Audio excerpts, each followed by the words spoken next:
High guys, welcome to my new blog. আর আজকের ভিডিওতে আমি আমাদের এই যে গ্রামে আমরা থাকি সেই গ্রামটা দেখাবো। মানে সম্পূর্ণ দেখাতে পারবো না, তবে আমার এই বাড়ির সামনে বাড়ি ওই যে, আর এই আছে ভাটা। মানে এখানে আছে ইট পোড়ানো হয়, এটা মেলা বড় ভাটা। আর এটা শুধু এই একটা জমি নিয়ে না, আরও ওই পাশে মেলা জমি আছে নিয়ে আছে।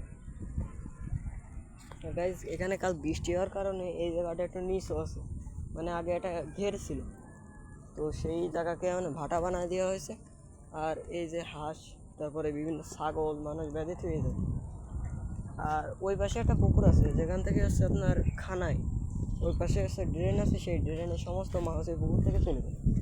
আর এই মৌসুম না আসলে সারা মানুষ হচ্ছে এই মাছ ধরার জন্য ব্যস্ত হয়ে যায়।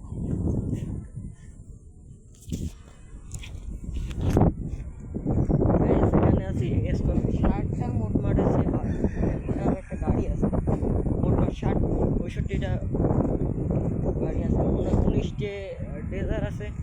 তো এরকম বিভিন্ন জিনিস আছে। তোমার ভাটার দিকে যাওয়া যাবে।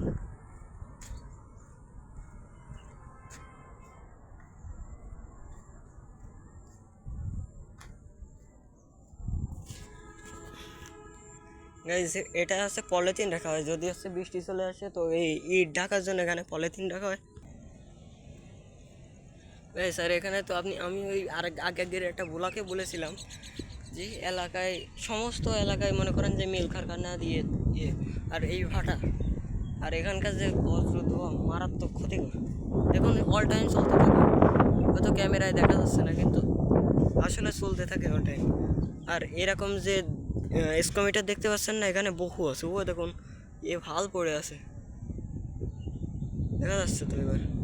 আর ওখানে আছে গ্যারেজ, যে বিভিন্ন গাড়ি ঠিক করা হয়। তো এরকম এখন আসছে বৃষ্টি, তো ভাটার কাজ শেষ হয়ে গেছে, তো এখন যে কটা ইট বানানো হয়েছে এখানে ওইগুলো হচ্ছে ভাঙার জন্য। ওই যে দূরে যেগুলো রাখা হয়েছে ওগুলো হচ্ছে ভাঙার জন্য। আর এই কটা হচ্ছে মানে ভেঙে আসছে বিক্রি করে দিয়ে।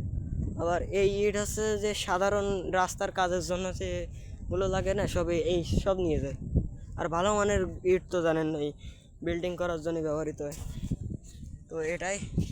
আর পরের ব্লগে আমরা ওই রোডের ওই পাশ দিয়ে ঘুরবো, যে মজুমদারের মিল আছে, আরও আছে ওই যে মানে ওই মজুমদারের মিল, আর নপড়া আকিস সিটি দিয়ে ঘুরবো এক টাইমে শপিং মলে শপিং করার জন্য। তো বাই গাইজ, আজকের মতো এইটুখানি। এই ভিডিওটা ভালো লাগলে অবশ্যই সাবস্ক্রাইব করবেন এবং লাইক অবশ্যই করবেন।